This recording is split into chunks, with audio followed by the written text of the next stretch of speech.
దేవుని పరిశుద్ధ నామమునకే మహిమ కలుగును గాక.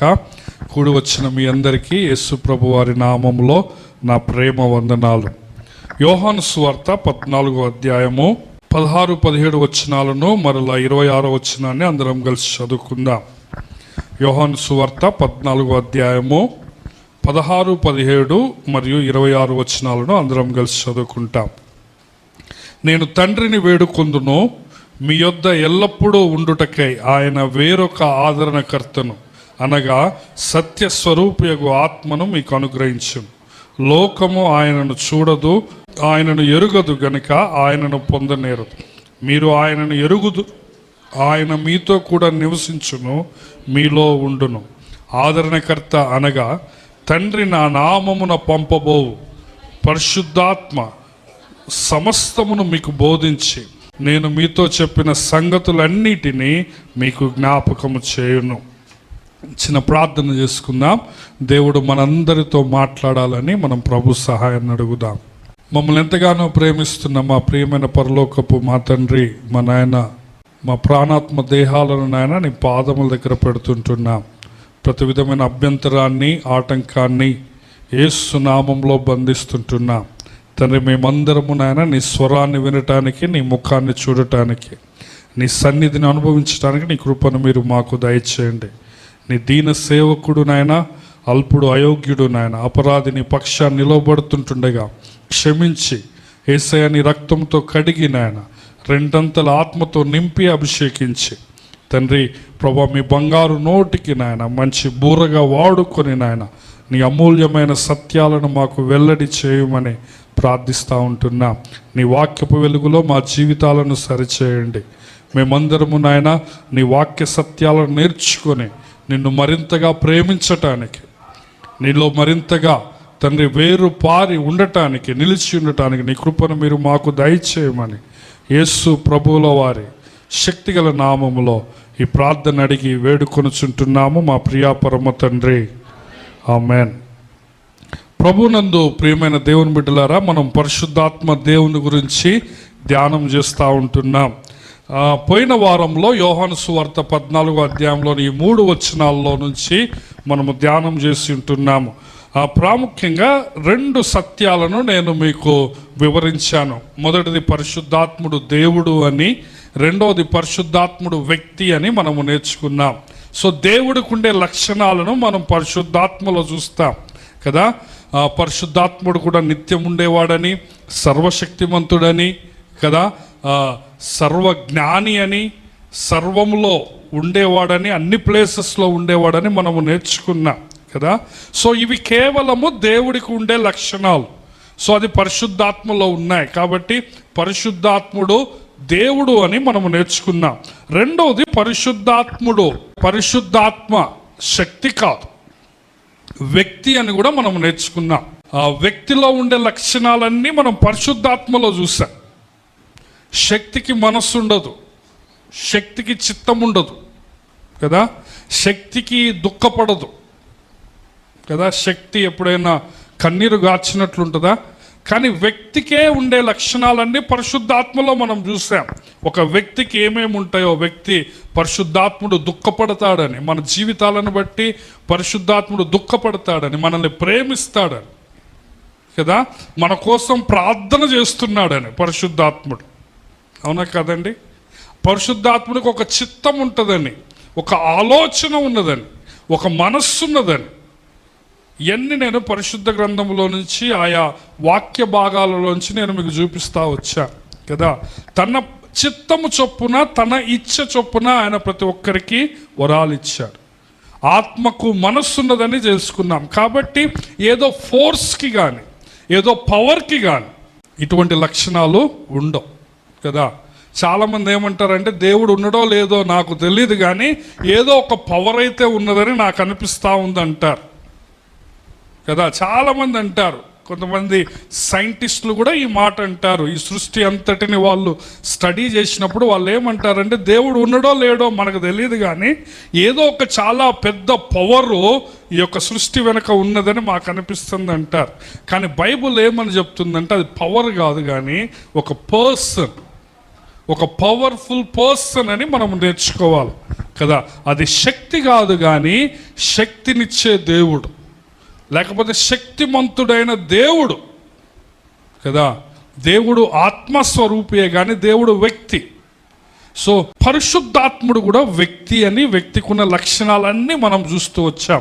తర్వాత మనము ఇంకొక ఇంపార్టెంట్ విషయము, పరిశుద్ధాత్ముడు వ్యక్తి అని మనం ఏం నేర్చుకున్నామంటే, యేసు ప్రభు వారు లేకపోతే బైబిల్లో పరిశుద్ధాత్మను ఆయన లేకపోతే పురుష లింగములో సంబోధించారు. పరిశుద్ధాత్మ ఒకవేళ శక్తి అయితే అది ఇది అన్నట్లు వాడేవాళ్ళు. కానీ ఈ రోజుల్లో చాలా మంది కూడా ఈ పొరపాట్లు చేస్తున్నారు.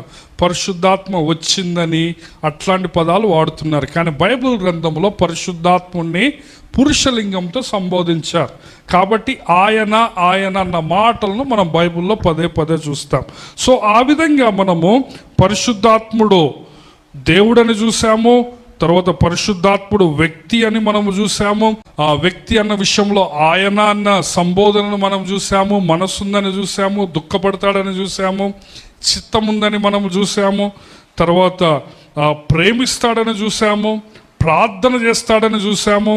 అంత మాత్రమే కాకుండా పరిచర్యకు వెళ్ళటానికి కొన్ని ప్లేసెస్లో వాళ్ళని ఆటంకపరిచాడు, మరికొన్ని ప్లేసెస్లో అనుమతించాడని కూడా మనం చూస్తూ వచ్చాం. ఏమి డౌట్స్ ఏం లేవు కదా. పరిశుద్ధాత్ముడు దేవుడు అన్న విషయంలో ఎవరికైనా ఏమైనా అనుమానాలు ఉన్నాయా? లేవు. పరిశుద్ధాత్ముడు వ్యక్తి, ఒక పర్సన్ అన్న విషయంలో ఏమైనా అనుమానాలు ఉన్నాయా? లేవు. ఈరోజు నేను ఇంకొక 2 విషయాలను క్లుప్తంగా వివరించి ఒక వ్యక్తిని నేను మీకు చూపించదలుచుకుంటున్నాను. పరిశుద్ధాత్మతో నింపబడిన వ్యక్తి ఏ విధంగా ఉంటాడో. మూడవది, పరిశుద్ధాత్ముని పరిచర్యను మనం చూద్దాం. నిజానికి పరిశుద్ధాత్ముని పరిచర్య మనం అర్థం చేసుకోవాలంటే అది చాలా చాలా పెద్ద సబ్జెక్ట్. అది వివరించాలంటే ఒక 2-3 రోజులు అవుతుంది పైన వివరించదలుచుకోవాలన్నా. ఎందుకంటే పరిశుద్ధాత్ముడు సృష్టిలో తన పని చేశాడు కదా, మానవుడి రక్షణలో తన పని చేస్తున్నాడు, యేసయ్యలో పరిశుద్ధాత్ముడు పనిచేశాడు, పాత నిబంధనలో పరిశుద్ధాత్ముడు పనిచేశాడు, ఒక విశ్వాసి దైనందిన జీవితంలో పరిశుద్ధాత్ముడు పనిచేస్తున్నాడు. సో ఈ విధంగా పరిశుద్ధాత్ముడి పరిచర్య లేకపోతే పరిశుద్ధాత్ముడి కార్యములో పరిశుద్ధాత్ముడి పనులు వివరించాలంటే చాలా చాలా సమయం పడుతుంది. కానీ ఈ 14వ అధ్యాయంలో నేను 3-4 పనులు వివరిస్తాను. పరిశుద్ధాత్ముడు చేసే పనులు లేకపోతే పరిశుద్ధాత్ముడి పరిచర్య. మనం యోహాను సువార్త 16వ అధ్యాయాన్ని గమనిస్తే అక్కడ యేసు ప్రభు వారు స్పష్టంగా ఏమంటాడంటే, నేను వెళ్ళటము మీకు ప్రయోజనకరము అంటాడు. నేను పోయిన వారం చాలా వివరంగా చెప్పాను. యేసు ప్రభు వారు చివరి గడియల్లో తను సిలువ ఎక్కక ముందు చివరి క్షణాల్లో ఈ ఉపదేశాన్ని ఇస్తూ ఉంటాడు. సో ఉపదేశాన్ని ఇస్తూ నేను వెళ్తున్నానని మీరేం కలవరపడొద్దు, బాధపడొద్దు. నేను వెళ్తేనే మీకు ఉపయోగం, నేను వెళ్తేనే మీకు ప్రయోజనకరము. ఎందుకంటే నేను వెళ్తేనే ఆదరణకర్త మీకోసము వస్తాడని చెప్తా. సో ఎందుకు అంత ప్రయోజనము, ఎందుకు పరిశుద్ధాత్ముడు రావటం అంత ఉపయోగం అంటే, యేసు ప్రభు వారు ఈ 14వ అధ్యాయంలో కొన్ని విషయాలు చెప్తుంటున్నారు. మొట్టమొదట మనం ఏమని చూస్తామంటే, పరిశుద్ధాత్ముడికి ఇక్కడ ఇయ్యబడిన పేరు ఏం పేరంటే ఆదరణకర్త. ఏం పేరు చెప్పండి? ఆదరణకర్త. వీలుంటే నేను వచ్చే వారాల్లో పరిశుద్ధాత్ముడికి ఇయ్యబడిన వేరు పేర్లను కూడా నేను మీకు చూపిస్తాను బైబిల్ గ్రంథంలో. సో పరిశుద్ధాత్ముడు చేసే మొట్టమొదటి పరిచర్య ఏంటంటే ఆదరించేవాడు. ఏంటది చెప్పండి? ఆదరించేవాడు. ఇక్కడ ఆదరణ అన్న పదము సరిగా వాడబడలేదు, కానీ గ్రీకు భాషలో దానికి అర్థం ఏంటంటే పారాక్లెటోస్ అనే పదాన్ని వాడారు. దాని అర్థం ఏంటంటే నీ పక్కన నడిచేవాడని అర్థం. పరిశుద్ధాత్ముడు నీ పక్కన నీకు సహాయకరంగా నీతో నడిచేవాడు. తెలుగు బైబిల్లో దాన్ని ఆదరణకర్త అని పేరు పెట్టాడు. సో పరిశుద్ధాత్ముడు నీకు సహాయం చేయటానికి నీ పక్కన ఎప్పుడూ ఉంటాడు. ఆదరణం కదా, ఆదరణ అంటే దానిలో కూడా సహాయాన్ని మనము చూస్తాం, ప్రోత్సాహాన్ని మనము చూస్తాం. సో ఈ ఆదరణకర్తకు సంబంధించి ఒక వ్యక్తిని నేను కొన్ని నిమిషాల తర్వాత నేను మీకు చూపిస్తాను. సో పరిశుద్ధాత్ముడు నిన్ను ఆదరించేవాడు. నీకు ఆలోచన చెప్పేవాడు, నీకు సలహాలు ఇచ్చేవాడు, నీవు కృంగిపోయినప్పుడు నిన్ను ప్రోత్సహించేవాడు. హల్లెలూయా. సో నీలో ఉన్న పరిశుద్ధాత్మను నీవు దుఃఖపరచకుండా ఉంటే, పరిశుద్ధాత్మ స్వరానికి నీవు విధేయత చూపిస్తే, నీవు పరిశుద్ధాత్మతో నింపబడితే నీకు కావలసిన ఆదరణ వస్తుంది.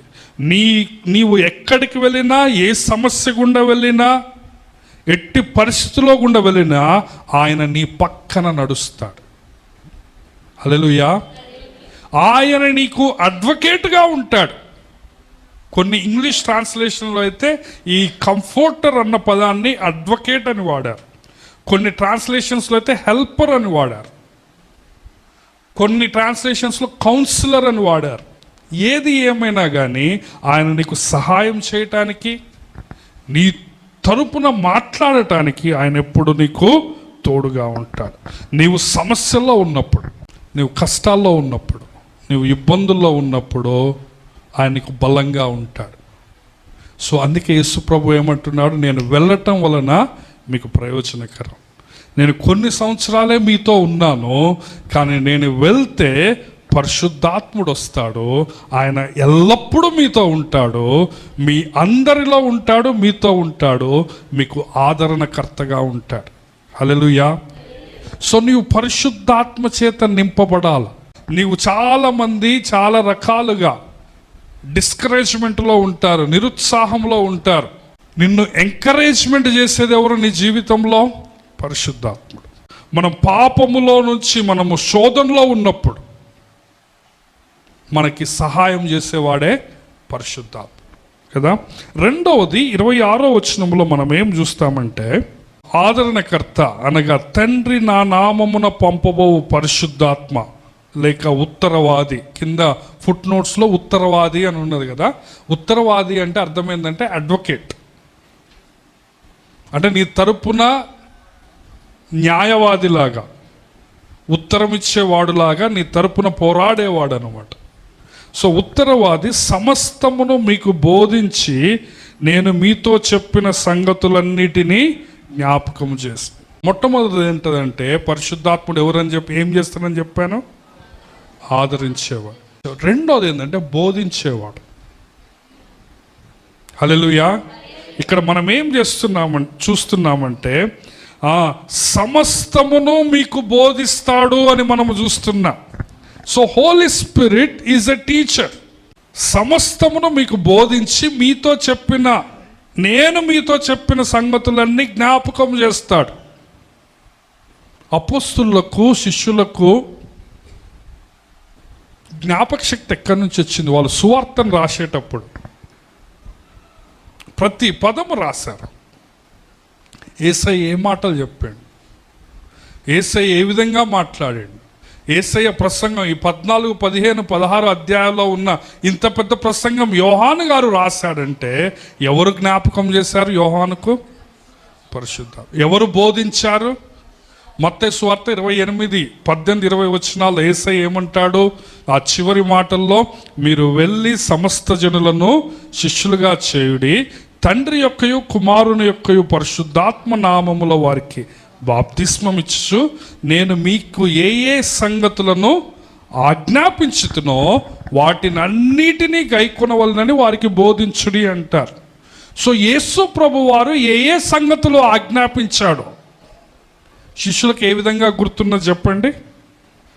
ఏ విధంగా గుర్తుంది? ఎవరు గుర్తు చేశారు? పరిశుద్ధాత్మదే. నీవు బైబుల్ చదివేటప్పుడు బైబుల్ నీకు బోధ కావటం లేదంటే, నీవు బైబుల్ చదివేటప్పుడు బైబుల్ నీకు అర్థం కావాలంటే ఎవరి సహాయం కావాలి నీకు? పరిశుద్ధాత్ముడి సహాయం కావాలి. కాబట్టి నువ్వు ప్రతిరోజు ప్రార్థించేటప్పుడు, లేకపోతే ప్రతిరోజు నువ్వు బైబుల్ చదివేటప్పుడు, ఉదయమున కానీ మధ్యాహ్నము కానీ సాయంకాలం కానీ బైబుల్ చదివేటప్పుడు నువ్వు ప్రార్థన చేయాలా, దేవా నీ ఆత్మను నాకు దయచే. ఈ వాక్యాన్ని చదివి అర్థం చేసుకోవటానికి నీ ఆత్మను నాకు దయచే అని మనం ప్రార్థన చేసుకోవాలి. పరిశుద్ధాత్మ నింపుదల కలిగి ఉంటే నీకు వాక్యం అర్థమవుతుంది. లూకా 11:13 కదా మన థీమ్. ఏముంటుంది అక్కడ? తన్ను అడుగు వారందరికీ పరిశుద్ధాత్మను ఆయన ఎంతో నిశ్చయముగా ఇస్తాడు. నీవు అడిగితే ఆయన ఇస్తానంటున్నాడు పరిశుద్ధాత్మ నింపుదలను, పరిశుద్ధాత్మ శక్తిని. అందరిలో ఆయన ఉంటాడు, కానీ ఎక్స్ట్రా హెల్ప్ కావాలంటే, ఆ ఫిల్లింగ్ కావాలంటే కదా. నేను రానున్న రోజుల్లో చెప్తాను, ప్రతి ఒక్కరు ప్రతి విశ్వాసి పరిశుద్ధాత్మ చేత బాప్తిస్మమును పొందారు. నువ్వు రక్షింపబడినప్పుడు నువ్వు పరిశుద్ధాత్మతో బాప్తిస్మం పొందుతావు, పరిశుద్ధాత్మతో ముద్రించబడతావు, పరిశుద్ధాత్మ చేత నీవు నింపబడతావు. పరిశుద్ధాత్ముడు నీలో ఉంటాడు, కానీ పరిశుద్ధాత్మ నింపుదల అనేది రోజు జరగాల్సిన పని. పరిశుద్ధాత్మ నీలో ఉండటం వేరు, నింపుదల వేరు. ఆ సత్యాలను నేను వచ్చే రోజులో చెప్తాను. సో ఆ నింపుదల కోసము నువ్వేం చేయాలి? ప్రతిరోజు ప్రార్థన చేయాలి. ఆ ఎక్స్ట్రా హెల్ప్ కోసం, ఎక్స్ట్రా స్ట్రెంగ్త్ కోసం, ఆ ఫిల్లింగ్ కోసం నీవు ప్రతిరోజు ప్రార్థన. బైబిల్లో ఈ రెండు వేరు వేరు అండి. Indwelling of the Holy Spirit వేరు, filling of the Holy Spirit వేరు. ఇన్డ్వెల్లింగ్ అంటే నీలో నివసించటం వేరు. పరిశుద్ధాత్మ, నీవు రక్షింపబడిన విశ్వాసం అయితే నీలో పరిశుద్ధాత్ముడు నివసిస్తాడు, కానీ నింపబడటం వేరు. అపోస్తుల కార్యంలో మనం గమనిస్తే శిష్యులందరూ పెంతెకోస్తు దినాన పరిశుద్ధాత్మ చేత బాప్తిస్మం పొందారు, పరిశుద్ధాత్మ చేత ముద్రించబడ్డారు, పరిశుద్ధాత్ముడు వాళ్ళు నివసించాడు. కానీ వాళ్ళు ఆయా పనులు చేస్తున్నప్పుడు అక్కడ ఏమని వ్రాయబడిందంటే వాళ్ళు నింపబడ్డారు, పరిశుద్ధాత్మతో నింపబడ్డారని రాస్తాం. సో నీవు బైబిల్ చదివేటప్పుడు కానీ, నువ్వు పరిచర్య చేసేటప్పుడు కానీ ఈ నింపుదల కోసం నువ్వు ప్రార్థన చేయాలి. ఇక్కడ ఏమంటున్నాడంటే, సమస్తమును మీకు బోధించి నేను మీతో చెప్పిన సంగతులన్నిటినీ ఆయన మీకు జ్ఞాపకం చేస్తాడు. సో ఏ విధంగా అపోస్తులకు పరిశుద్ధాత్ముడు బోధకుడుగా ఉన్నాడో నీకు కూడా బోధకుడుగా ఉంటాడు. హల్లెలూయా. కాబట్టి పరిశుద్ధాత్ముడి మీద నీవు ఆధారపడటం నేర్చుకోవాలి. పరిశుద్ధాత్మ శక్తిపై నీవు ఆధారపడి నీవు వాక్యాన్ని చదివితే పరిశుద్ధాత్ముడు దేవుడు నీకు వాక్యంలో ఉన్న సత్యాలను బోధిస్తాడు. కానీ నువ్వు అసలు వాక్యమే చదవాలి. ఎంతమంది రోజు బైబిల్ చదువుతున్నారు? ఎంతమంది రోజు మొక్కుబడిలాగా బైబిల్ చదువుతున్నారు? నేర్చుకోవాలని చదువుతున్నారు, దేవుని స్వరం వినాలని చదువుతున్నారు. నీవు దేవుని స్వరం వినాలని, దేవుని సత్యాలను తెలుసుకోవాలని నీవు బైబిల్ చదవాలి. తర్వాత ఇంకొకటి, పరిశుద్ధాత్ముడు నీలో నివసిస్తాడు. 16వ వచనం చూడండి. మీ యొద్ద ఎల్లప్పుడూ ఉండుటకై ఆయన వేరొక ఆదరణకర్తను, సత్య స్వరూపియగు ఆత్మను మీకు అనుగ్రహించిన. పరిశుద్ధాత్ముడికి ఇక్కడ ఉన్న ఇంకొక పేరు ఏం పేరంటే సత్య స్వరూపియగు ఆత్మ కదా. నేను వచ్చే వారాల్లో చెప్తాను పేర్లన్నీ. ఆదరణకర్త అన్న పేరును చూస్తున్నాం, సత్య స్వరూపియగు ఆత్మ అన్న విషయాన్ని మనం చూస్తుంటున్నాం. తర్వాత ఆయన మీతో కూడా నివసించును, మీలో ఉండును అంటున్నాడు. హల్లెలూయా.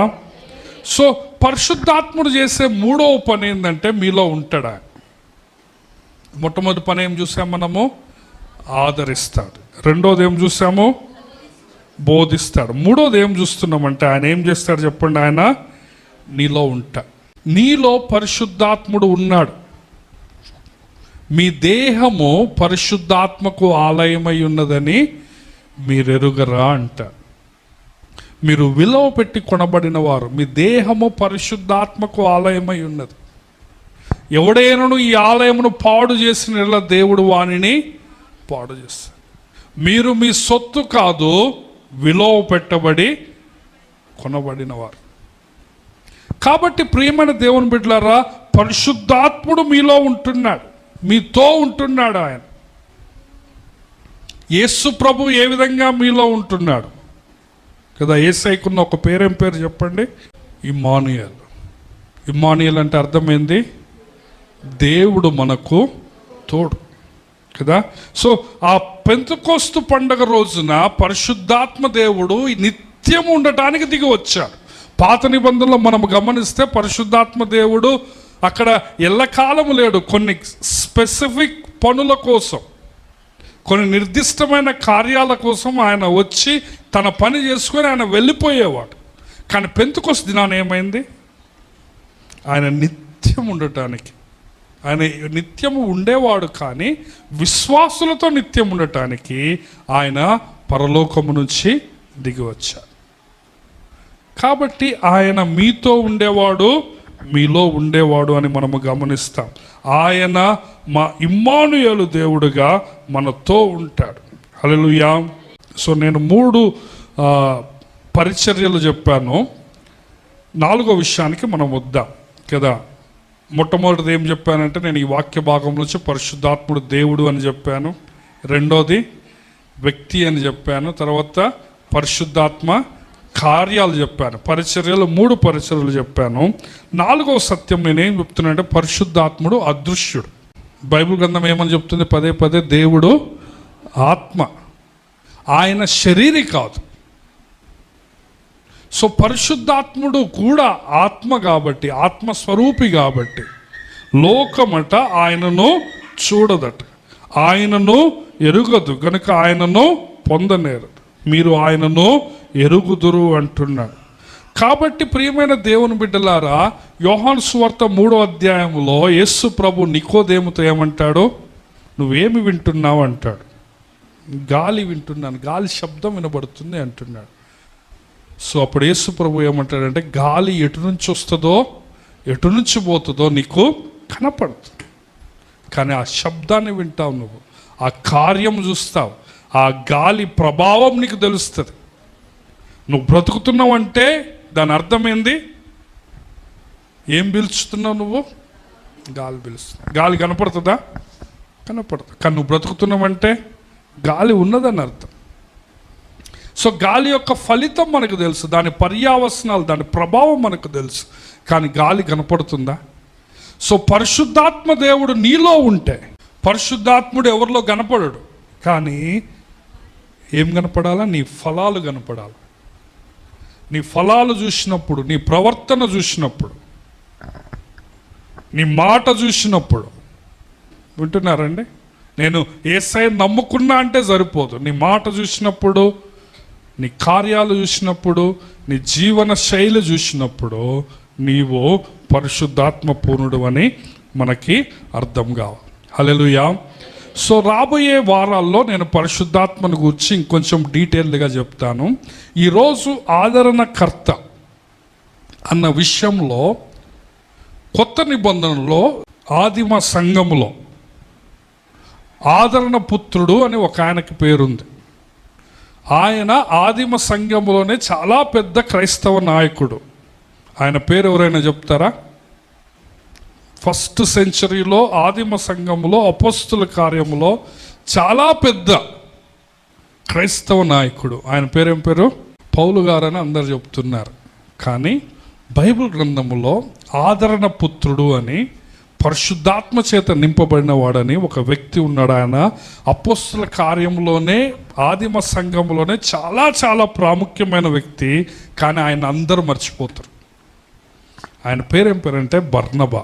ఈరోజు బర్నబా గురించి నేను కొన్ని విషయాలు మీకు చెప్తాను. ఆదరణకర్త, ఆదరణ పుత్రుడు అంటే ఏ విధంగా ఉండాలి, పరిశుద్ధాత్మ నింపుదల కలిగిన వ్యక్తి ఏ విధంగా ఉండాలి అన్న సత్యాలు మనం నేర్చుకుంటాం. అపోస్తుల కార్యాలకు రండి. అపోస్తుల కార్యములు 4వ అధ్యాయం 36-37 వచనాలు. కుప్రలో పుట్టిన లేవీయుడగు యోసేపు అని ఒకడు ఉండేను. ఇతనికి అపోస్తులు హెచ్చరిక పుత్రుడు, కింద ఫుట్ నోట్స్లో ఏమనుంది? ఆదరణ పుత్రుడు అని అర్థమిచ్చు బర్నబా అని పేరు పెట్టిండి. ఇతడు భూమి గలవాడై ఉండి దానిని అమ్మి వెల తెచ్చి అపోస్తుల పాదముల దగ్గర పెట్టారు. అపోస్తుల కార్యం 4వ అధ్యాయం నుంచి 15వ అధ్యాయం వరకు మనకు బర్నబా కనపడతాడు. బర్నబా ఆదిమ సంఘములోనే చాలా చాలా పెద్ద క్రైస్తవ నాయకుడు. కానీ బర్నబా ఎప్పుడూ తన పేరు ప్రఖ్యాతులు కోరుకోలేదు. కానీ బర్నబా ఎంత పరిచర్య చేశాడంటే బైబిల్ గ్రంథం యొక్క మాటలు మనం వింటే చాలా ఆశ్చర్యం అవుతుంది. ఇక బర్నబా యొక్క పరిచయాన్ని మనం చూస్తాం. బర్నబాట కుప్రలో పుట్టాడట, అంటే సైప్రస్, ప్రజెంట్ డేస్లో దీన్ని సైప్రస్ అనేవారు. సో ఇతని పేరు యోసేపు, ఫలించడి కొమ్మ, ఫలం. మళ్ళీ ఈయన లేవి గోత్రానికి చెందినవాడు. యాజకుని గోత్రము లేకపోతే మందిరంలో పరిచర్య చేసేవాళ్ళు లేవి సంతతి వాళ్ళు. అటువంటి గొప్ప సంతతిలో పుట్టాడు. ఆయన పేరు యోసేపు. కానీ ఇతనికి యేసయ్య శిష్యులు అపోస్తలులు ఏమని పేరు పెట్టారు చెప్పండి? ఆదరణ పుత్రుడు లేకపోతే హెచ్చరిక పుత్రుడు. ఇంగ్లీష్ బైబిల్లో అయితే సన్ ఆఫ్ ఎంకరేజ్మెంట్ అని ఉంటుంది. ప్రోత్సహించే పుత్రుడు అన్నమాట అని అర్థం ఇచ్చి బర్నబా అని పేరు పెట్టిరి. ఇతడు భూమి గలవాడై ఉండి దానిని అమ్మి దాన్ని వెల తెచ్చి ఎక్కడ పెట్టారంటే చెప్పండి? అపోస్తుల పాదముల దగ్గర పెట్టాడు. సో మొట్టమొదట ఈ బర్నబాలో మనం ఏం చూస్తున్నామంటే బర్నబా ఔదార్యం గలవాడు. ఔదార్యం అంటే దేవునికి ఏ విధంగా ఇవ్వాలో బర్నబాకు తెలుసు. బర్నబా చాలా ధనవంతుడు. ఆయన ధనవంతుడై ఉండి తన భూమి అంతటిని అమ్మి ఎక్కడ పెట్టాడు? అపోస్తుల పాదముల దగ్గర పెట్టాడు. బర్నబాకు దేవునికి ఏ విధంగా ఇవ్వాలో తెలుసు. మనం పక్కన 5వ అధ్యాయానికి వస్తే కొంతమంది ఇద్దరు ఉన్నారు భార్యాభర్తలాడ. ఆ ఇద్దరు భార్యాభర్తలు ఎవరంటే అననీయ సప్పీరా. వాళ్ళు కూడా భూమిని అమ్మారు. కానీ వాళ్ళు ఏం చేశారంటే కొంత దాచిపెట్టుకొని కొంత తెచ్చిపెట్టారు. బర్నబాలో మనం ఏం చూస్తున్నామంటే ఎంత మొక్కుబడి చేసుకుంటే అంత చెల్లిస్తున్నాడు. కొంతమంది మొక్కుబడి చేసుకుంటారు కానీ చెల్లించరు. బైబిల్లో ఏమున్నదంటే నువ్వు మొక్కుబడి చేసుకునేటప్పుడు అంటే నువ్వు జాగ్రత్తగా ఆలోచించుకొని మొక్కుబడి చేసుకోవాలట. అర్థమైందా? ఇష్టానుసారంగా మొక్కుబడి చేస్తారు, ఇవ్వరు. అది శాపం. నేను చెప్పే మాటలు కదా, అది బైబిల్లో చెప్పే మాట. కొంతమంది కొత్త సంవత్సరం రోజున అన్ని దేవునికి ఆ విధంగా ఇస్తాం, దశం భాగాలు ఇస్తాం, దేవునికి ఇస్తామని తీర్మానం చేసుకుంటారు. తర్వాత రోజుల్లో ఏమవుతుంది? అననీయ సప్పీరా వాళ్ళు మొక్కుబడి చేసుకున్నారు కానీ వాళ్ళు అనుకున్నంత ఇయ్యలే. తద్వారా వాళ్ళు శాపాన్ని తెచ్చుకున్నారు, మరణించారు. అననీయ సప్పీరా మరణించారు, వేషధారణ వల్ల మరణించారు. దేవునికి ఇచ్చే గుణము లేదు వాళ్ళ దగ్గర. వాళ్ళు కేవలము పేరు కోసమే ఇచ్చారు, పేరు ప్రఖ్యాతుల కోసమే ఇస్తున్నారు. బర్నబా ఔదార్యం గలవాడు. బర్నబా సేవకులకు ఏ విధంగా మర్యాద ఇయ్యాలో తెలుసు. అక్కడ బైబిల్లో వ్రాయబడిన మాట ఏంటంటే అపోస్తలుల పాదాల దగ్గర పెట్టాడట. ఈ రోజున చాలామందికి సేవకులకు ఏ విధంగా మర్యాద ఇయ్యాలో తెలవటం లేదు. దేవుని సేవకుడు, దేవుని యాజకుడు, వాక్యం చెప్పే సేవకుడు, కాపరి, తండ్రి, ఆత్మీయ తండ్రిగా ఏ విధంగా మర్యాద ఇవ్వాలో తెలియదు. తద్వారా వాళ్ళ జీవితాల్లో శాపాన్ని తెచ్చుకుంటున్నారు. చాలామంది పేదరికానికి పోతున్నారు. ఎందుకంటే మర్యాద ఏ విధంగా ఇవ్వాలో తెలియదు. నేను మీరందరూ మారాలని చెప్తున్నాను. అందరు కాకపోయినా కొంతమంది అయినా ఉంటారు. సేవకులకు మర్యాద ఏ విధంగా ఇవ్వాలో నేర్చుకోండి. అది మీకు ఆశీర్వాదం. ఇష్టానుసారంగా మాట్లాడితే అది మీ జీవితాలకు, మీ కుటుంబాలకు ఆశీర్వాదం కాదు. చాలామంది సత్యం తెలియటం లేదు. నేను మీకు చెప్పకపోతే నేను తప్పు చేసిన వాడిని అవుతా. ఇష్టానుసారంగా ఎక్కడ పడితే అక్కడ మాట్లాడుతూ ఉన్నారు. బర్నబా పరిశుద్ధాత్మ చేత నింపబడినవాడు. బర్నబా ఆదరణ పుత్రుడు. బర్నబా హెచ్చరిక పుత్రుడు.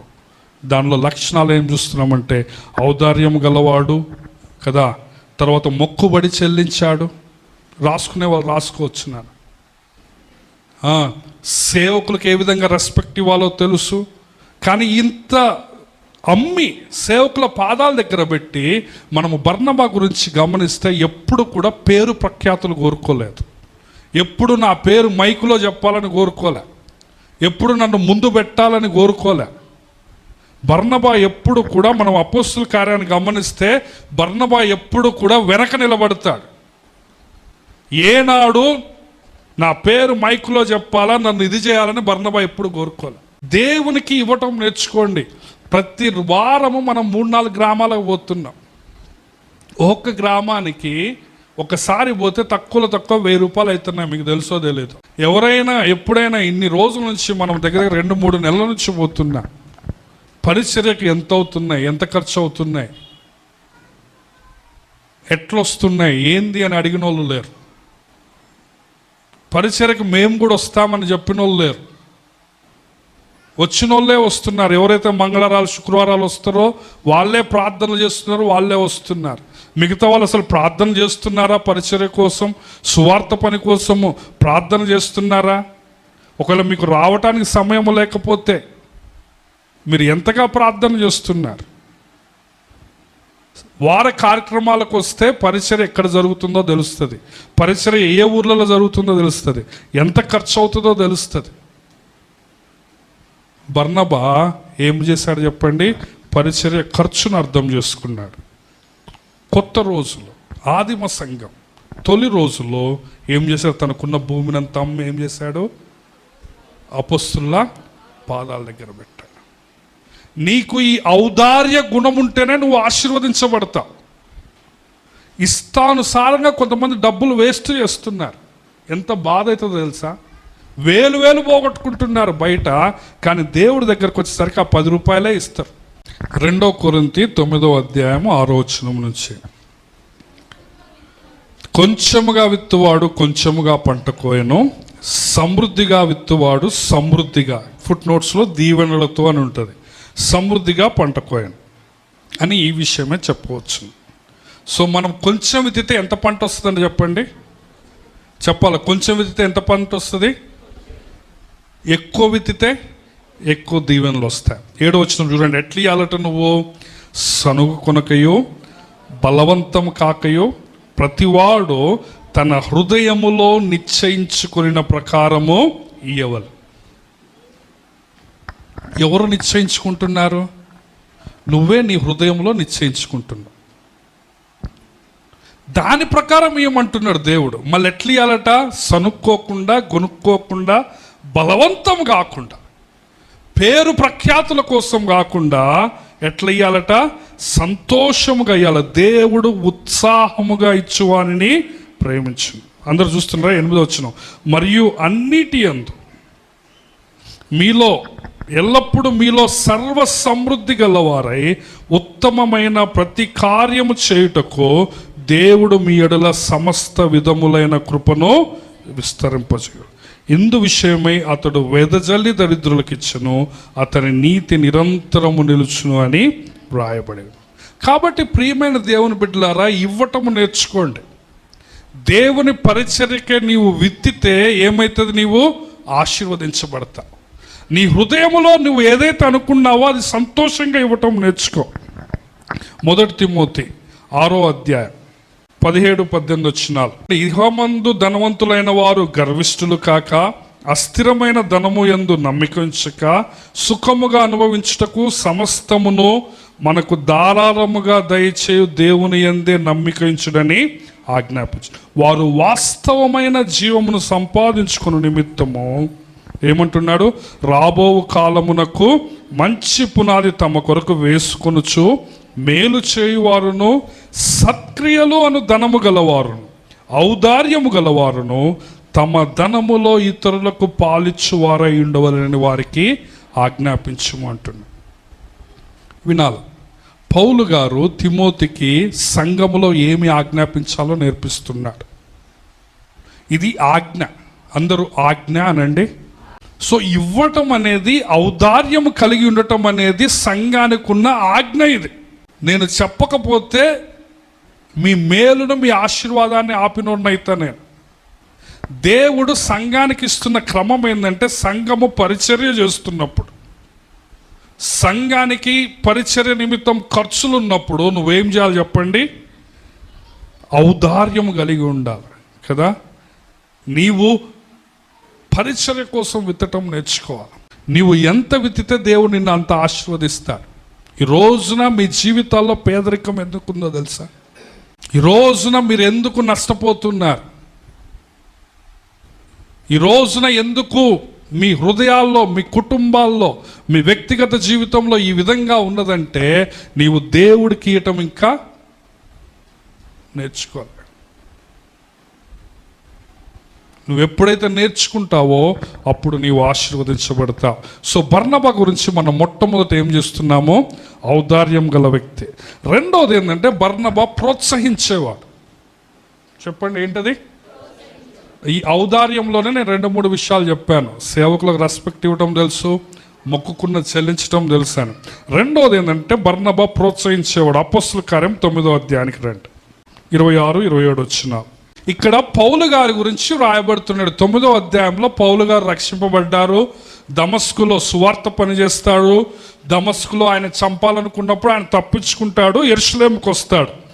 సో అతడు అంటే పౌలు గారు యెరూషలేములోకి వచ్చి శిష్యులతో కలుసుకున్నటకు ప్రయత్నం చేశాను, కానీ అతడు శిష్యుడని నమ్మక అందరూ అతనికి భయపడ్డారు. అయితే బర్నబా అతనిని దగ్గరికి తీసి అపోస్తలుల యొద్దకు తోడుకొని వచ్చి, అతడు త్రోవలో ప్రభువును చూచిననియు ప్రభువు అతనితో మాట్లాడిననియో, అతడు దమస్కులో యేసు నామమును బట్టి ధైర్యముగా బోధించిననియో వారికి వివరముగా తెలియపరచు. నాకే చూడండి, పౌలు గారు కొత్తగా యేసు ప్రభువుని నమ్ముకున్నాడు. దానికంటే ముందు పౌలు గారు ఏం చేసేవాడు? క్రైస్తవుల్ని హింసించేవాడు, చెరసాల్లో పెట్టేవాడు, చంపివేసేవాడు. దమస్కుకు బోధుతున్నాడు, అక్కడ అందరిని చంపివేయాలని, చెరసాల్లో పెట్టాలని. కానీ దారిలో యేసయ్య కనపడ్డాడు, మారిండు, బ్రతుకు మారింది, వెలుగు వచ్చింది. బాప్తిస్మం తీసుకున్నాడు, వెంటనే పరిచయం చేయటం మొదలుపెట్టాడు. యెరూషలేముకు వచ్చాడు. శిష్యుల దగ్గర పోదామంటే వాళ్ళు రానియట్లే. ఎందుకు? వీడు మంచోడు కాదు, వీడు శిష్యుడు. ఆయన పౌలు గారు ఏమన్నా కుట్రతో చెప్తున్నాడేమో అనుకొని భయపడి కలుసుకోవట్లేదు. పేతురు గారి దగ్గర పోయి సార్ ఒక అపాయింట్మెంట్ ఇవ్వండి అంటే పేతురు నో అపాయింట్మెంట్ అంటాడు. యాకోబు నో అపాయింట్మెంట్. యోహాను రానియటం లేదు. అప్పుడు బర్నబా ఏం చేసిందట? 27 వచ్చిన చూడండి. అయితే బర్నబా అతన్ని దగ్గరికి తీసుకొని అపోస్తలుల దగ్గరికి తోడుకొని వచ్చి. హల్లెలూయా.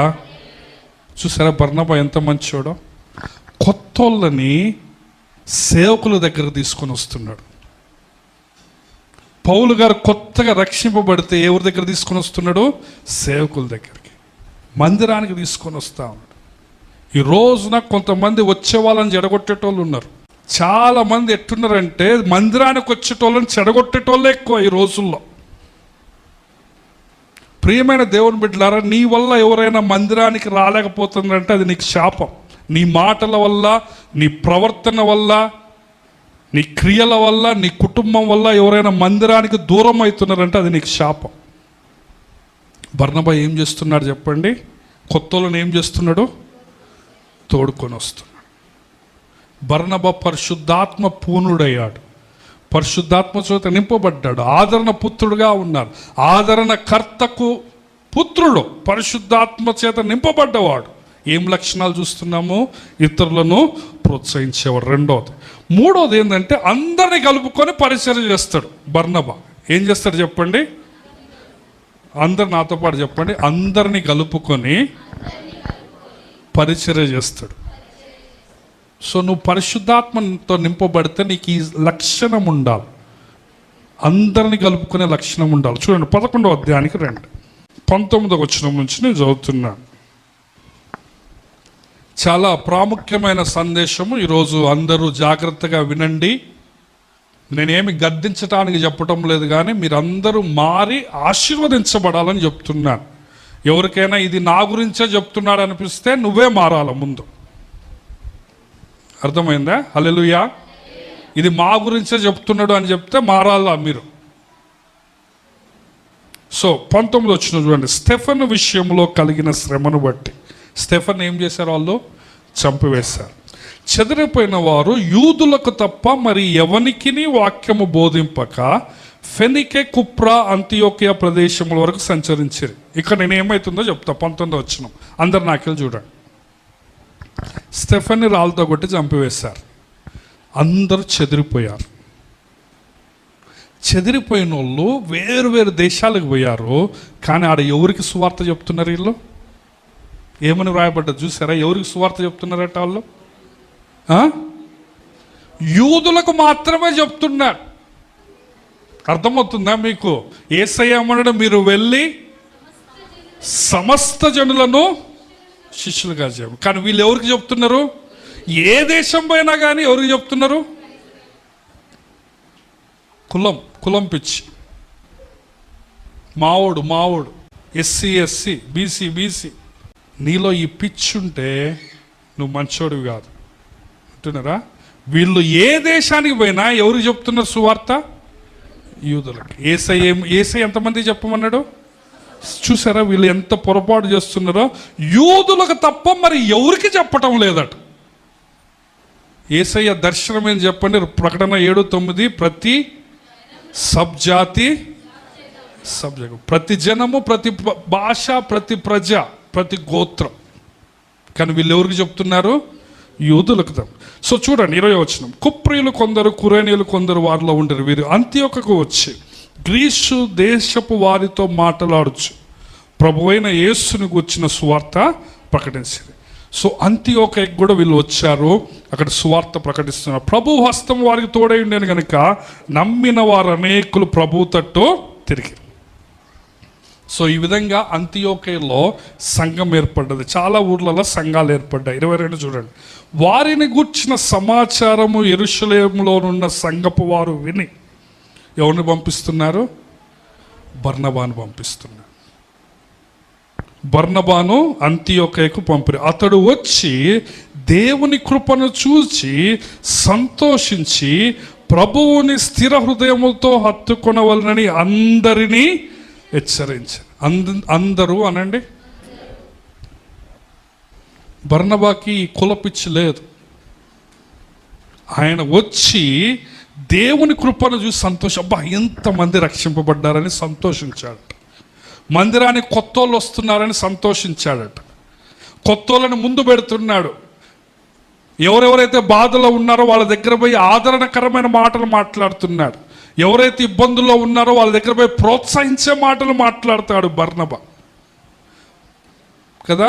ఎవరెవరైతే వెనక నిలబడతారో వాళ్ళని ముందు పెడతాడు బర్నబా. ఏం చేస్తున్నాడు చెప్పండి? అందరినీ కలుపుకొని పరిచర్య చేస్తూ ఉన్నాడు. చూడు, సంతోషిస్తూ ఉన్నాడు. ఈ రోజుల్లో చాలామంది అసూయ ఉంటుంది. కొంతమంది సామెతలు ఇట్ట కొడతారు మందిరంలో, ముందొచ్చిన చెవుల కంటే ఏంటది అది కదా, ముందొచ్చిన చెవుల కంటే వెనకొచ్చిన కొమ్ములు వాడి అంటారు. బర్నబా అట్లా అనుకుంటుండా? మేము ముందొచ్చినాం, మేము ముందు ఉండాలా? ఎన్ని రోజులు ఈ గొడవలో ఉంటావు నువ్వు? నా వాళ్ళు అని. అర్థమవుతుందా? మీరు మారాల. ఏం చేయాలి చెప్పండి? మీరు మారాల. బర్నబా ముందొచ్చిన వాళ్ళు వెనకొచ్చిన వాళ్ళు చూస్తున్నాడా? చూడండి కింద చూడండి. అసూయ ఉన్నదా? లేదు. కొత్తోళ్ళు రక్షింపబడితే ఏం చేశాడు? సంతోషించి ప్రభువుని స్థిర హృదయముతో హత్తుకుని అందరూ హెచ్చరించి. 24 చూడండి. అతడు పరిశుద్ధాత్మతోనూ విశ్వాసముతోనూ నిండుకొనిన సత్పురుషుడు. బర్నబా ఎవరట చెప్పండి? దేంతో నిండుకున్నాడట? పరిశుద్ధాత్మతోనూ విశ్వాసంతో. సత్పురుషుడు. బహుజనులు ప్రభు పక్షమున చేరారు. 25 చూడండి. అంతటా అతడు సౌలును వెదుకుటకు తార్సునకు వెళ్ళి అతనిని కనుగొని అంతియోకకు తోడుకొని వచ్చు. మళ్ళా పౌలు గారు ఎవరు చేయించుకోకపోతే మళ్ళీ సొంతూరుకు పోయిండు పౌలు గారు తార్సు. మీకు తెలుసో తెలీదో, పౌలు గారు దగ్గరగా 10 సంవత్సరాలు పరిచర్య చేయలే. రక్షింపబడ్డాక ఎన్ని సంవత్సరాలు చేయలేదు తెలుసా? ఇప్పుడు అంతియోకలో ఒక సేవకుడు కావాలి. సో బర్నబా ఏం చేస్తున్నా తెలుసా? సొంత డబ్బులతో, సొంత ఖర్చుతో, టైం తీసుకొని ఈ అపోస్తులు బర్నబాని ఎక్కడ దాకా పంపారు? అంతియోక దాకా పంపారు. కానీ బర్నబా ఏం చేస్తున్నా తెలుసా? చెప్పిన పని మాత్రమే కాదు.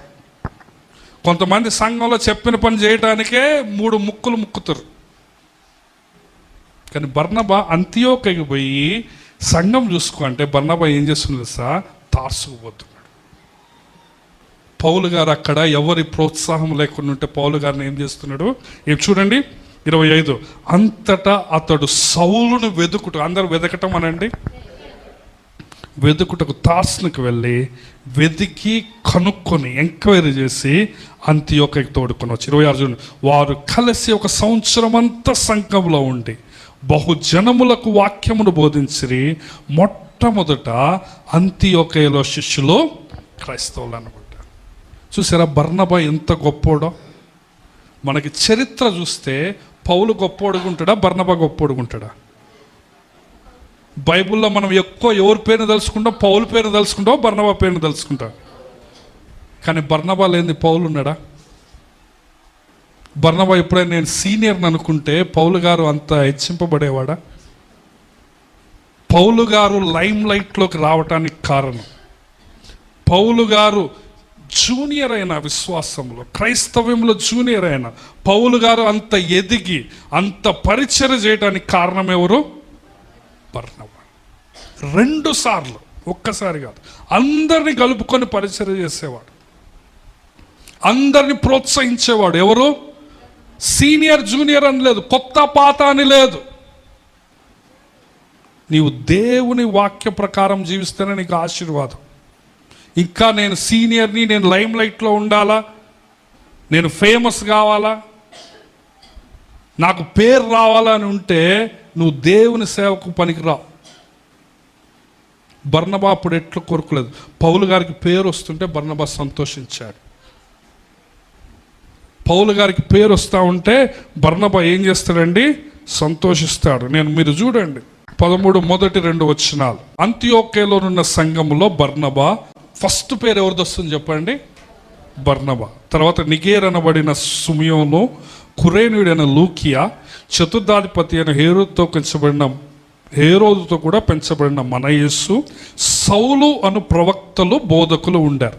ఫస్ట్ పేరు ఎవరిది చెప్పండి? బర్నబా. లాస్ట్ పేరు ఎవరిది? సౌలుది. 2వ వచనం చూడండి. వారు ప్రభువుని సేవించు ఉపవాసం చేయుచుండగా పరిశుద్ధాత్మ నేను బర్నబాను సౌలును. ఫస్ట్ పేరు ఎవరిది వచ్చింది? తర్వాత ఎవరిది వచ్చింది? పిలిచిన పని కొరకు వారిని నాకు ప్రత్యేక. కానీ రోజులు పోయే కొద్దీ ఎవరి పేరు ఎక్కువ మోగుతుంది? పౌలు గారి పేరు మోగుతుంది. స్టార్టింగ్లో ఎవరి పేరు మోగింది? బర్నబా. కానీ లాస్ట్కి వచ్చేసరికి పౌలు అందరికంటే పైకి పోతాడు. కానీ బర్నబా మనకు తెలిసి అసూయపడి ఉంటాడా? నేను తెచ్చినోడు, నాకంటే చిన్నోడు ఇంత గొప్ప సేవ చేస్తున్నాను బర్నబా కుళ్ళుకొని ఉంటాడా? వయసు చూసుకొని కదా, వెనకొచ్చిన కొమ్ములు పొదునెక్కిని అని కుళ్ళుకొని ఉంటాడా? బర్నబా సంతోషించాడు. సో మొట్టమొదటి ఏం చెప్పాను బర్నబా గురించి? బర్నబా ఎవరు? ఔదార్యం కలిగినవాడు. 2వది బర్నబా ఎవరు? ప్రోత్సహించేవాడు. 3వది బర్నబా ఎవరు? అందరిని కలుపుకొని పోయేవాడు కదా. 4వది బర్నబా పరిశుద్ధాత్మతో నింపబడ్డాడు కదా. 11వ వచనము 24లో చూస్తా. పరిశుద్ధాత్మతోనూ విశ్వాసముతో నింపబడ్డాడు. ఎందుకు బర్నబాలో ఇన్ని మంచి లక్షణాలు ఉన్నాయి? ఎందుకు బర్నబా ఆదరణ పుత్రుడయ్యాడు? పరిశుద్ధాత్మకి ఇవ్వబడ్డ పేరు ఆదరణకర్త అని బర్నబాకి ఎందుకు ఇవ్వబడ్డదంటే, బర్నబా దేంతో నింపబడ్డాడు చెప్పండి?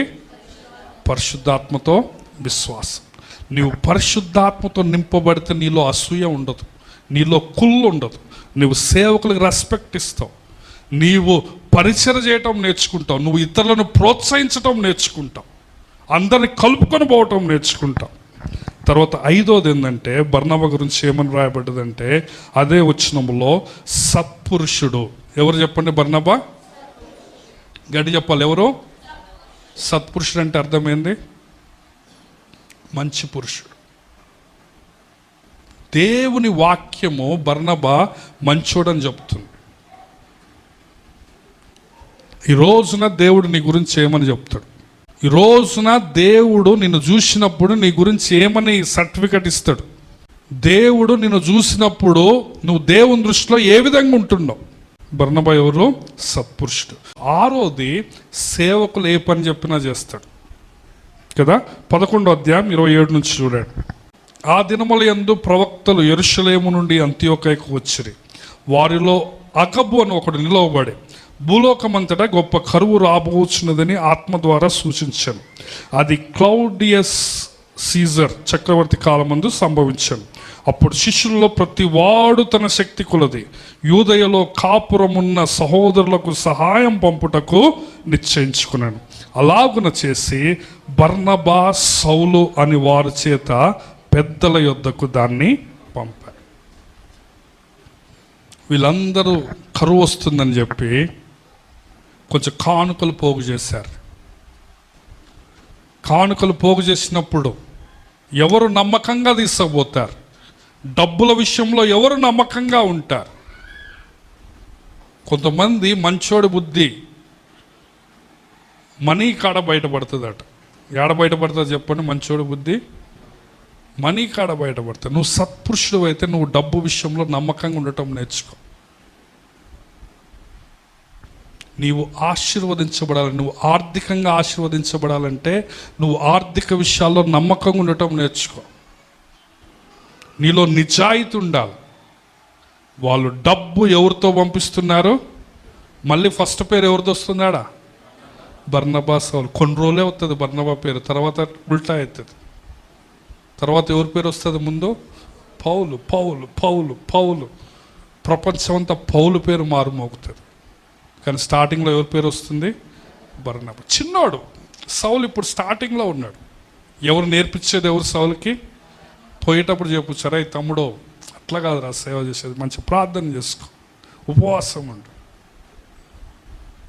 సో పౌలు అంత శిఖరంలాగా కావాలంటే కారణం ఎవరు? బర్నబా. ఏ పని చెప్పినా ఆ పని చేసేవాడు. నేను వాక్యం చెప్పేటోని నేను డబ్బులు ఎందుకు తీసుకుపోతాను? 11వ అధ్యాయం 26వ వచనం చూడండి. వారు కలిసి 25లో సౌలును వెదుకుటకు తార్సుకు వెళ్ళి అతన్ని కనుగొని అంత్యొక వారు కలిసి 1 సంవత్సరం అంతయు సంఘములో ఉండి బహుజనములకు వాక్యమును బోధించారు. అంటే బర్నబా గొప్ప బోధకుడు, అవునా కదా? సంఘమంతా 1 సంవత్సరం బోధిస్తే మొట్టమొదట అంతియోకయలోని శిష్యులు ఏమని పిలిచారో తెలుసా? వాళ్ళని క్రైస్తవులు. యెరూషలేములో వాళ్ళకు కూడా ఈ భాగ్యం దక్కలే. యెరూషలేములో ఫస్ట్ సంఘం అది, కానీ వాళ్ళని ఎవరు క్రైస్తవులు అనలే. ఎక్కడ క్రైస్తవులు అన్న ఫస్ట్ పేరు ఎక్కడికి వచ్చింది? అంతియోకయలో ఉన్న వాళ్ళకి వచ్చింది. దానికి కారణం ఎవరి పరిచర్య? బర్నబా. సౌలును పక్కన పెట్టుకొని పరిచర్య చేసిండు. వాళ్ళని చూస్తూ ఉంటే క్రిస్టియన్స్ అన్న పదానికి మీకు అర్థం తెలుసా? క్రిస్టియన్స్ అన్న పదానికి ఒరిజినల్ భాషలో అర్థం ఏంటంటే, క్రిస్టియన్ క్రైస్తవుడు అంటే దాని అర్థం ఏంటంటే చిన్న క్రీస్తు అని అర్థం. చిన్న క్రీస్తులు దాని అర్థం ఏంటి చెప్పండి కదా? అంటారు కదా, వాళ్ళ తండ్రి పేరు పెట్టి జూనియర్ అంటారు కదా, ఆ టైప్ అనమాట. చిన్న క్రీస్తులు. వీళ్ళని చూస్తూ ఉంటే అంతా యేసు ప్రభు లాగానే ఉన్నారు వీళ్ళు. క్రీస్తులు పోతున్నారు, చిన్న క్రీస్తులు పోతున్నారు. అట్లా ఆ పేరు క్రీస్తులు కాస్త క్రైస్తవులు. అంటే వీళ్ళు 1 సంవత్సరం సంఘంలో బోధించటం వల్ల ఆ శిష్యులంతా కూడా యేసు ప్రభు లాగా తయారయ్యారు. హల్లెలూయా. గడి చెప్తారు హల్లెలూయా. సో వాళ్ళని ఏమన్నారు? క్రిస్టియన్స్, క్రైస్తవులు. క్రైస్ట్ అని చెప్పి క్రైస్తవులు అన్నారు. తర్వాత సో 6వది ఏంటో చెప్పండి? ఆర్థిక విషయాల్లో నమ్మకంగా ఉన్నాడు. ఏ పని చెప్పినా ఆ పని చేశాడు. సో మొట్టమొదటి ఏం చూస్తున్నాం బర్నబా గురించి? ఔదార్యం, ఇచ్చే గుణం. 2వది ఇతరులను ప్రోత్సహించడం. 3వది అందరిని కలుపుకొని పోవటం. 4వది పరిశుద్ధాత్మ చేత నింపబడ్డాడు. 5వది సత్పురుషుడు. 6వది ఆర్థిక విషయాల్లో నమ్మకంగా ఉన్నాడు. ఏ పని చెప్పినా ఆ పని చేస్తాడు.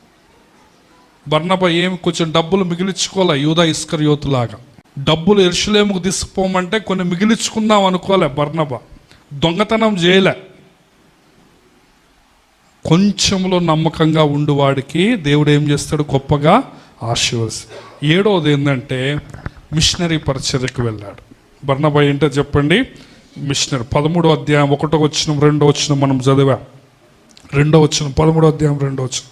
వారు ప్రభువును సేవించుచు ఉపవాసం చేర్చుండగా పరిశుద్ధాత్మ నేను బర్నబాను సౌలును పిలిచిన పని కొరకు వారిని నాకు ప్రత్యేకపరచుటని వారితో చెప్పాను. సో ఇక్కడ మనం మరొక సత్యాన్ని చూస్తున్నాం. పరిశుద్ధాత్ముడు మాట్లాడతాడు కదా, శక్తి కాదు, వ్యక్తి. పరిశుద్ధాత్ముడు ఏం చేస్తున్నాడు? మాట్లాడుతున్నాడు. ఏమని మాట్లాడుతున్నాడు? పరిచర్య, మిషనరీ పరిచర్య. అంటే వాళ్ళు మిషనరీ పరిచర్యకు వెళ్తారు. తర్వాత 15వ అధ్యాయానికి రండి. 2వ మిషనరీ యాత్ర మనం చూస్తాం. 15:36 కొన్ని దినములైన తర్వాత ఏ ఏ పట్టణములో ప్రభు వాక్యం ప్రచురపరిచుతామో ఆయా ప్రతి పట్టణములో ఉన్న సహోదరుల యొద్దకు తిరిగి వెళ్ళి వారు ఎలాగున్నారో మనము చూద్దామని పౌలు బర్నబాతో అని. ఇప్పుడు ఎవరు ముందుకు వచ్చారు? ఇప్పుడు పౌలు ముందుకు వచ్చారు. ఆయన బర్నబా ఏం చేస్తున్నాడు? పౌలు ఎమ్మటి వెళ్తున్నాడు. హల్లెలూయా.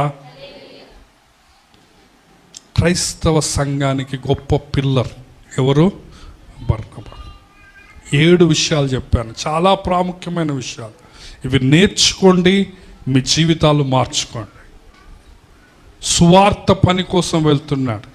ఒకళ్ళు ముందు ఒకళ్ళు వెనక అనుకోలే. రెండోసారి పౌలే అంటున్నాడు, మనం బోధం రా అంటే, నువ్వు నాకు చెప్పేదేంది, నేను సీనియర్ అన్నాడు ఆ బర్నబా. ఇప్పుడు దాకా బర్నబా సౌలుని రమ్మన్నాడు, ఇప్పుడు ఎవరు రమ్మంటున్నారు? పౌలు రమ్మంటారు. హల్లెలూయా. నువ్వు నన్ను రమ్మంటమేంది అనలే.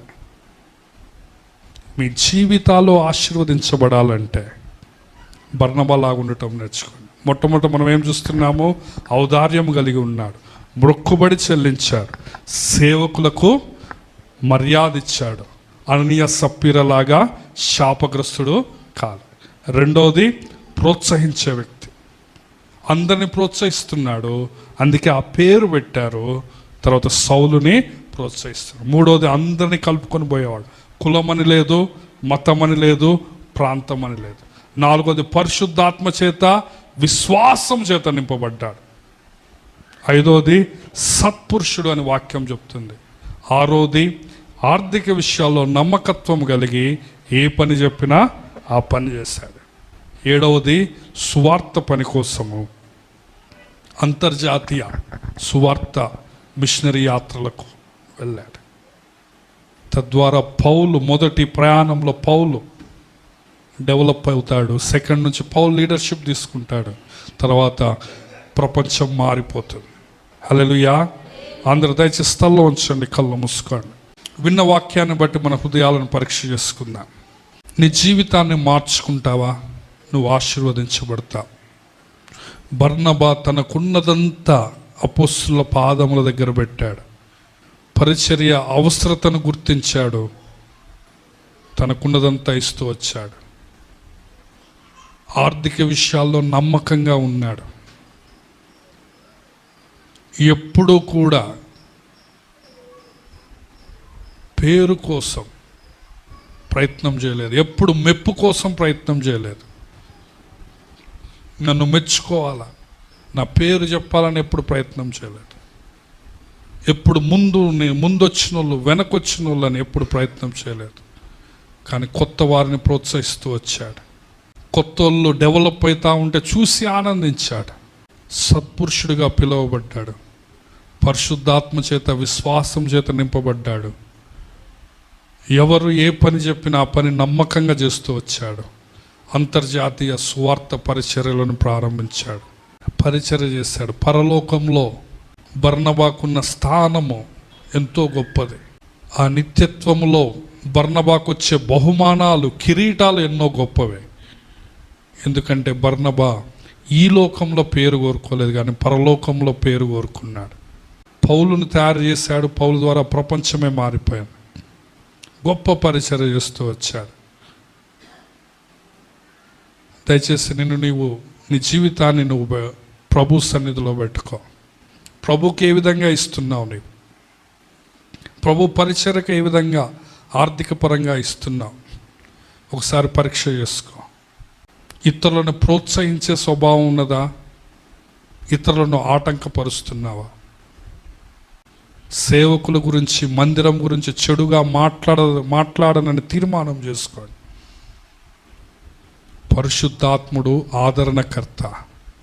నీవు పరిశుద్ధాత్మతో నింపబడితే నీవు ఆదరణ పుత్రుడు అవుతావు. దేవా, నీ ఆత్మతో నన్ను నింపు, నన్ను సరిచేయని ప్రార్థన చేసుకో. దయగలిగిన తండ్రి, ప్రేమగల మా ప్రభువా, గొప్ప దేవా, గొప్ప తండ్రి, మా నాయన, నీ పాదాలకు వందనాలు, స్తుతులు, స్తోత్రాలు చెల్లిస్తుంటున్నా.